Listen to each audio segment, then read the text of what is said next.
Well, today's the day we're going to paint the Lamborghini here in the garage, yes, slash paint booth. We're going to get that $20,000 finish.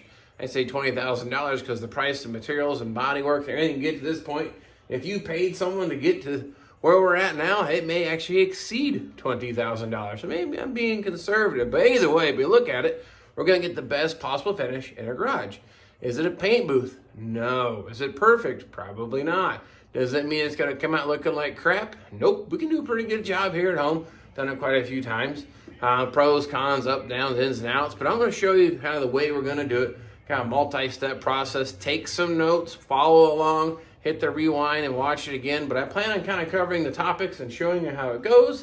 And then hopefully in the end we are successful and we get another car completely painted here in the Vinyl Village garage. All right, to get you up to speed and be completely fair, this car has all been body worked and prepped, and everything is done up to 600 grit. I have edged in some of the panels because I can't paint a car completely assembled, or I don't trust in my skills to paint the fenders, the doors, the trunk, and the hood separately, especially as they're going with metallic and a pearl kind of finish. I just don't feel that I can get the colors to match because I love when the car looks nice and even down the side. We got the same color fender, same color door, and quarter. It may be the same can, it may be mixed at the same time, but temperature, air pressure, angle, distance of the gun from the panel can affect the colors. So I put that all in my brain and I go, well, here's the best way that I can do it. Edge it in and assemble a car. I'll show you some more of the details as we go, but that's where we're at right now. The car has been kind of set up to go ahead and get things ready. So that's where we're at, beginning to say step one of our whole process. So step one, probably the most important one, clean your garage. Get the floor swept up, get it cleaned. You may want to scrub it down with some water, but I encourage you to let that moisture dry 110%, meaning let it sit for a couple days if you're going to go that route. I say with my experience with garage paint jobs, the biggest thing that I fight is humidity. I know it sounds crazy, or temperature, so I got to fight those two things. If it's too cold and high humidity, you blemish the paint. Or if it's too hot and really humid, you start fighting moisture and the air lines, even if you got a water separator, a good one. So again, I'm trying to give you the tips for the best garage paint job because this is not a paint booth. We know that. But it doesn't mean we can't do well, and I'll share you with my failures so that you can be successful on your first go with this.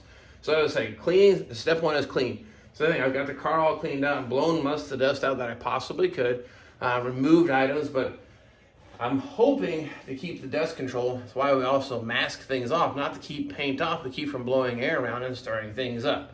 So with that being said, let's get into step number 2. Now the second part, we're gonna call it mask up and get everything all masked off. Now this might just throwing some tape and some paper on.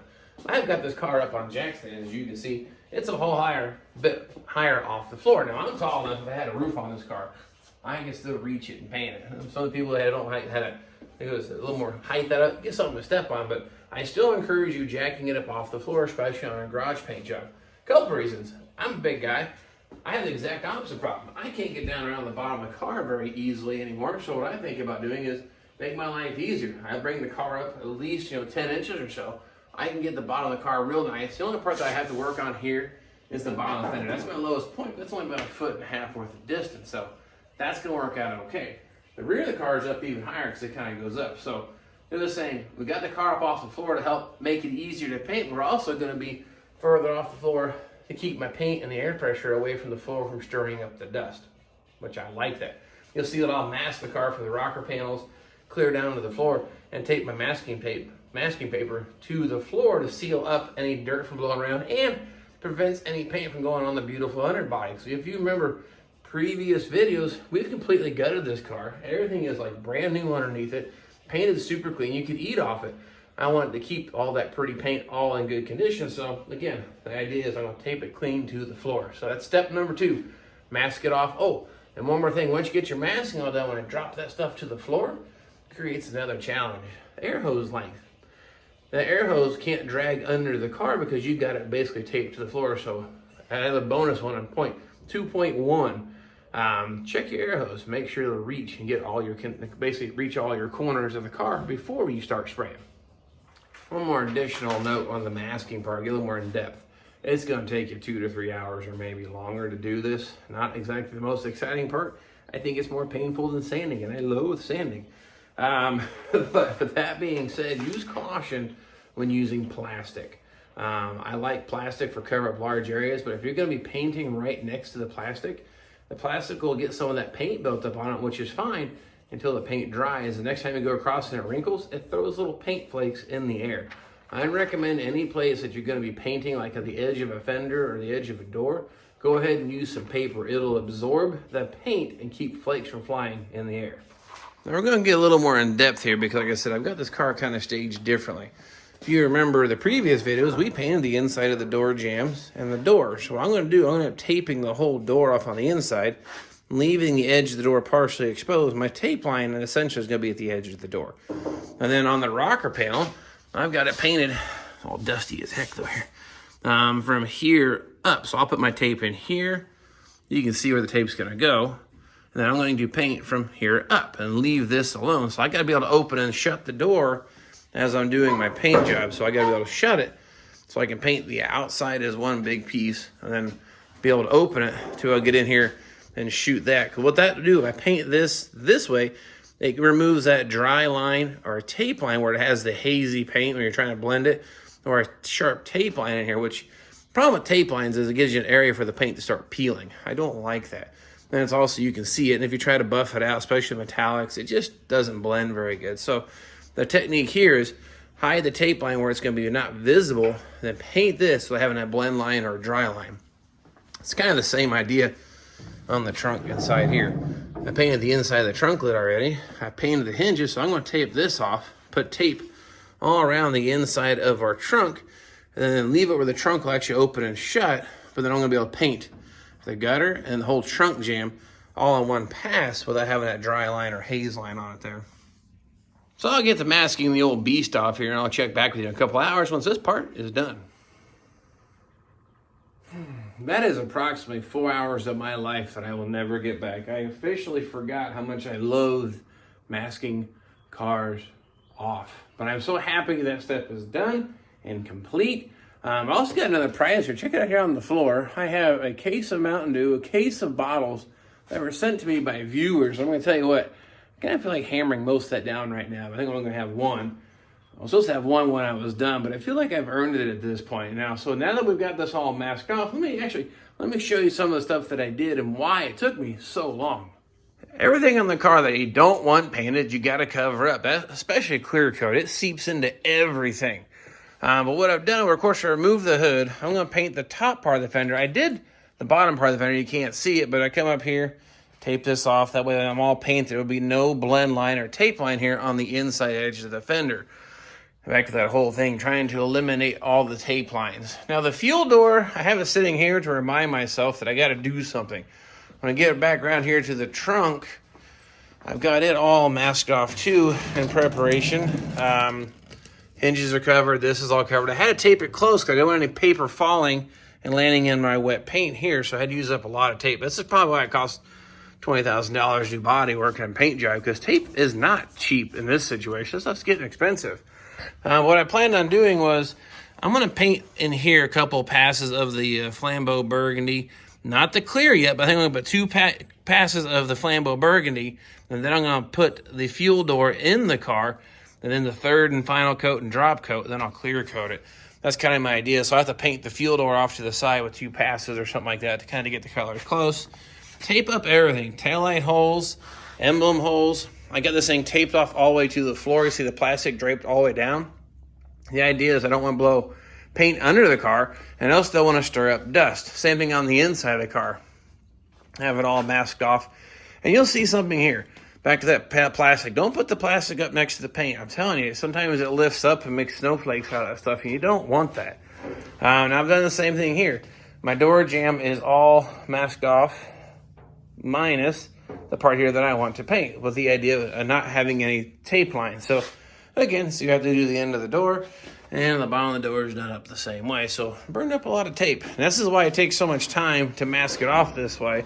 That way when I go to paint the car, I'm going to paint down this entire side, the same number of coats, same distance on the gun, same everything to help prevent tiger strapping, splotching, or just not getting the color to match up between the panels. And I've seen those guys that can paint a car with the door off the car, paint the trunk deck off a car, and they somehow match the colors. I don't have that ability. So this is the way that we're going to do it.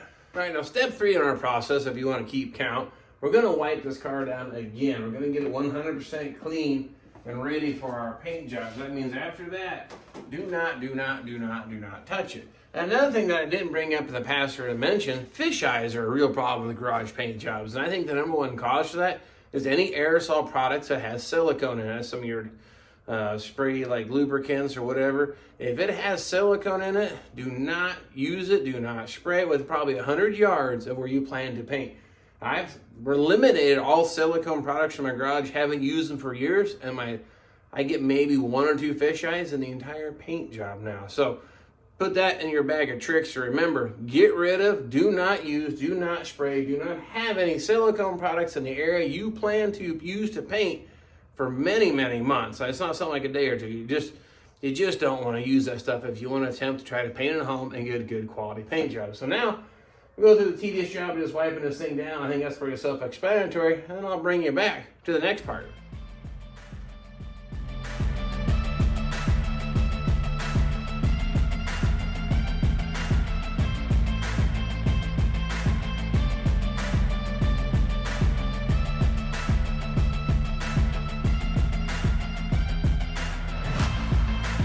After you get done wiping the car down, not a bad idea.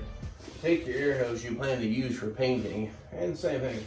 Just give it a quick little wipe off, because if it does graze the paint, if you have less dirt on it, it's not going to make as much of a mess. Because again, we're trying to get our best possible finish here in a little kind of tiny garage, not having a fancy paint booth. And you'll see I have the hose laid out here. I got like a U-shaped car. I'm going to paint the passenger side fender, wrap around the back, go up to the driver's side. And that's how I plan to do this. So I got the hose already laid out and rounded to make sure it was going to fit and clear.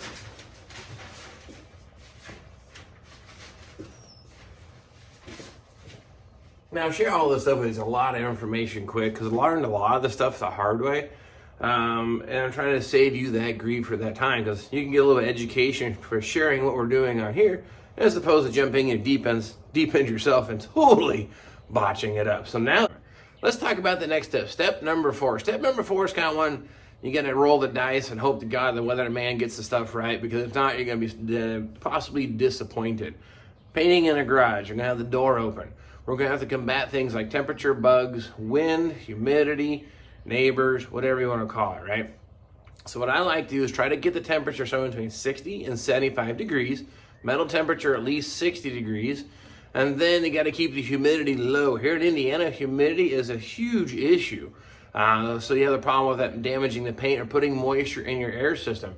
Right now, I'm using early spring. It's been 30 degrees the last couple of days, and today is going to be a good day to do some painting, but our humidity is super low, so that's going to be to our advantage. But we're not so cold that we're going to have a problem with as the paint dries off and evaporates, it causes the temperature to drop on the surface, builds moisture, and you get blushing issues. Won't have that problem. So what I'm saying is, if you're going to paint like this, you got to work with the outdoors. You got to pick a day where it's going to be not windy, 60 degrees or above, and relatively low humidity. And the other thing I like to put in that equation are bugs. That's just the reality of a situation. Early spring in Indiana, hardly any bugs or no bugs at all. Do it in the morning if you can paint in the morning, because normally in the evening the bugs are on. So these are all things that are playing around in my mind when I'm getting ready to paint a car here in the garage. So now that our temperature is good, our humidity is low, the bugs aren't going to be a problem, we're going to jump into our next step, putting some sealer coat on the old Lamborghini. I just thought of one more thing. Let's just say the weather did not work with you. You got it all masked off, then a storm rolls in, it got too late, something came up.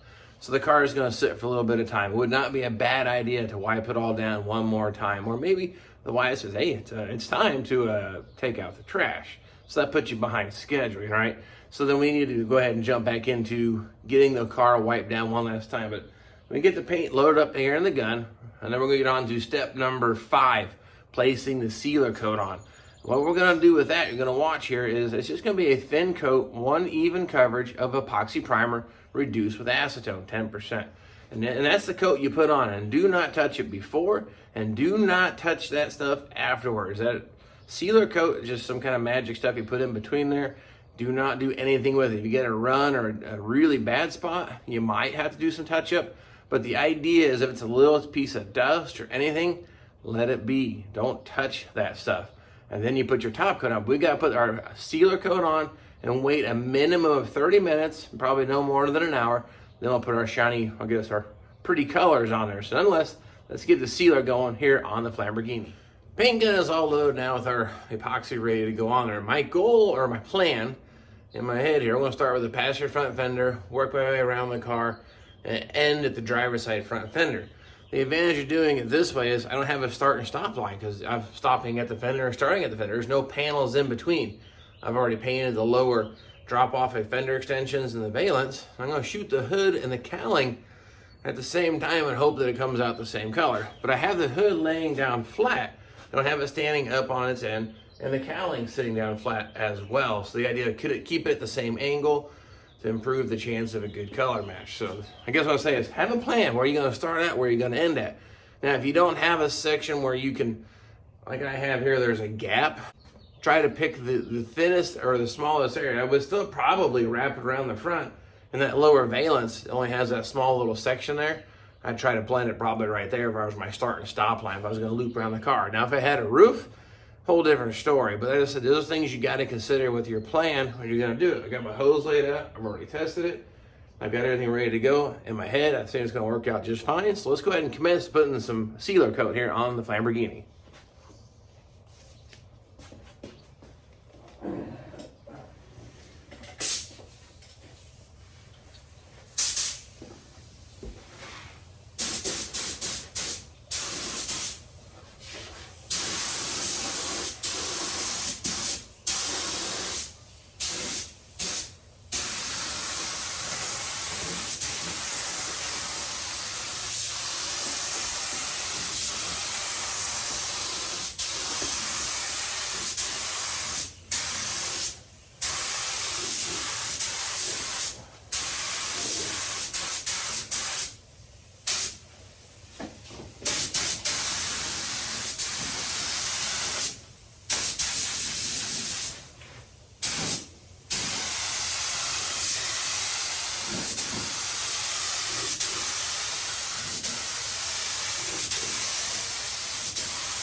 Sealer coat all on. We'll give that about 30 minutes there to go ahead and dry completely. Again, the goal is do not touch that whatsoever. You see a little bit of dirt, don't worry about it. It's a garage paint job. If I get there, you'll see some little specks.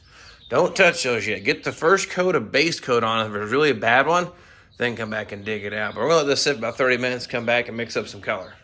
Let that dry for about 45 minutes. It's actually got quite a bit warmer already in here. It's about 68 degrees. Not bad, we're still in good temperature here. Bugs aren't an issue, so I'm gonna go ahead and start putting our base coat on. I plan on putting on 3, maybe 4 coats of base coat. The first coat I'm gonna put on and see how much dust is gonna hang out. I'll show you a trick if it appears to be a problem or not. And ScreamingChicken.com. This guy here sells some car parts, Firebird, Camaro, and other bits. Go to his website, check it out. For something you can use from him, his prices are great. He could use a little extra bump right now, so just check out his website, see what he's got to offer, and if he can, put a little note saying John sent you from Vinyl Village Garage. Maybe he'll give you a discount too. I think he will. But nonetheless, let's put some base coat here on the old Lamborghini.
Second coat of base on. I still see some spots that's a little translucent, so we're going to go with a third coat for sure on this. It just isn't getting the coverage. I was hoping that it would in some spots. I don't know if I can get, the camera doesn't quite show it. Looks good, but I got some spots where it just isn't getting the coverage. But looking pretty good so far. Very minimal. You'll see a little dust. See those little dust nibs?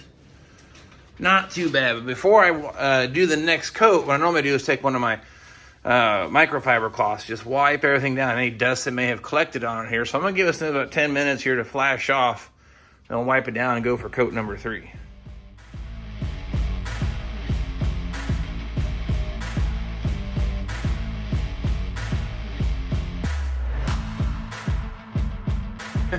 Alright, so we got a couple of successful coats of paint, or at least base coat on the car. Looks pretty good with the naked eye, but we're in the garage with fluorescent lights and it's slightly dim. So get yourself a super bright flashlight, like so, and just look at every square inch. You can see the metallic flake. You can see the orientation of that. You'll see any spots that may have some primer bleeding back through, where it's like lighter in color. You'll see it like kind of turns gray, but so far, I don't see nothing. Looks pretty good, actually. A little dust there or something stuck in the paint. But that's what you want to do. Check every single aspect. So I think I'm going to put one more coat on just to play it safe, because I checked the whole thing with the flashlight. It looks good, but since I have the paint, might as well use it kind of thing. So I'm going to put one more coat on the entire car. So that basically makes 4 coats of color. And I don't know if I need to do a drop coat. The metallic's laying out pretty good. I don't see any molting, tire strapping, or whatever. So I'm going to roll the dice and see how this works out. But nonetheless, I'm going to mix up one more, hit it with that, and then we're going to go to the next step. So I'm getting ready to put the last coat of base on here, and there's some dust in it that's just a little too big. I mean, it's not going to be perfect because we're in the garage, but see this dust nib right here? I know this is fresh paint, but you can actually use like 1200 grit and wet sand that flat, lightly gliding across the paint after you give it about 15, 20 minutes of dry time. That way, whenever you go to paint it, there we go. No more bump there. That's actually going to paint that last coat really nice. So you can go ahead and do that with anything that you see that you don't like, but go ahead and sand those out. That's a quick little tip there for you.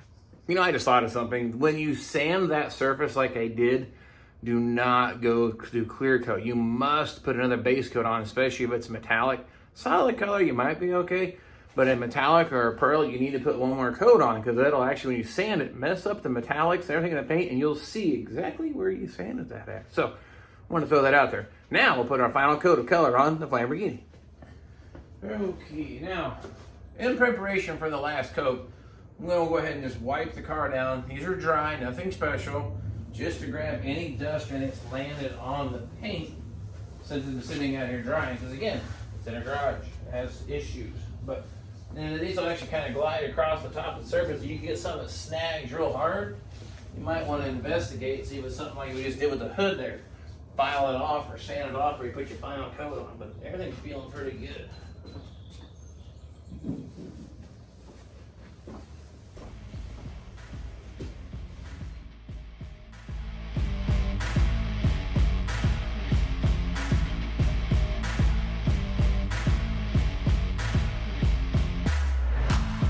Well, I will say that was a successful base coat job, all done and good.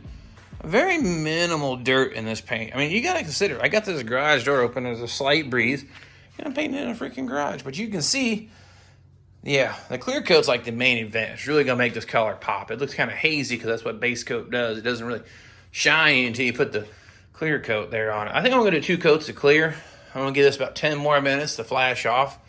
And then we'll go ahead and mix up some clear and let the fun begin. I suppose no time better than now to go ahead and start putting some clear coat on. I am slightly nervous. It's always a big deal. Hours and hours of body work. Everything's coming together. There's always a chance something could go wrong. So there's always that kind of hanging out in the back of your head. But all that said, I'm going to go ahead and hit this with some clear. I'm going to do the edging first, do inside the doors, then kind of do the whole thing. I'm going to try to do 2 coats of clear. The first one is kind of medium. The second one might be a little bit heavier, but we'll see how that goes. And I hope that it works out pretty good. And then, of course, you get to see it all kind of unfold here. And as soon as that clear starts sitting in that car, that color is going to definitely pop. So enough of this. Let's make it happen.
Well, I will say that looks a whole lot better with some shine on the old bird here. Looks pretty decent. I don't have any runs. Of course, there's a little bit of dirt here and there in the paint, but let's get that to focus. So I guess you call myself, I'm more of a buffer versus a welder. I guess I'm more of a buffer and a sander than I am a painter, but hey, we're making do very little stuff in this paint, all things considered. So I'll give us about 20 minutes and we'll hit the second coat and we're going to be done. Now, of course, step 7 was put the clear on. That was kind of the last step, kind of, they say, the process of doing a garage paint job. Now, on a scale of 1 to 10 for cleanliness, we've got some dust nibs in there, but that's going to cut and buff, like I said, pretty easily. The color laid out nice and even. I don't see any tiger striping or anything like that, so I think that's going to work out fine. Just going to let this dry for a couple, 3-4 days. I don't really think I need to do much of anything besides let this dry. Sit down and check the box. And one of the biggest milestones for me is getting the paint on the car. It is a big deal to get this far, and all your body work, everything, anything could go wrong, but it's such a relief to get it all on there, and it looks good, especially for a garage job. So you guys see this at the Trans Am National. I don't think I'm going to make Firebird Fest this year, but it'd be pretty cool if we could, but I just don't want to push it. You know, I want to make sure we do everything together right and get some road time on it. So but nonetheless, it will definitely hit the show scene at some point. Dad will be driving the thing smiling ear to ear, I'm sure. And I'm going to sleep very good tonight knowing the paint job is finished on the Lamborghini. All done here in a little 2-car garage with moderately to decent results. Not necessarily $20,000 paint job, but a whole heck of a lot less. And I got the satisfaction saying, did it myself, and hope this got you some insights, some of the views, how to do this, or kind of a thought process, methodical with the hose, keep everything wiped down, keep it clean, how to touch up blemishes. A lot of good stuff, I hope, there for you. So nonetheless, I'm done. I'm going to take a shower. I'm going to call it quits, and we'll catch you all next time.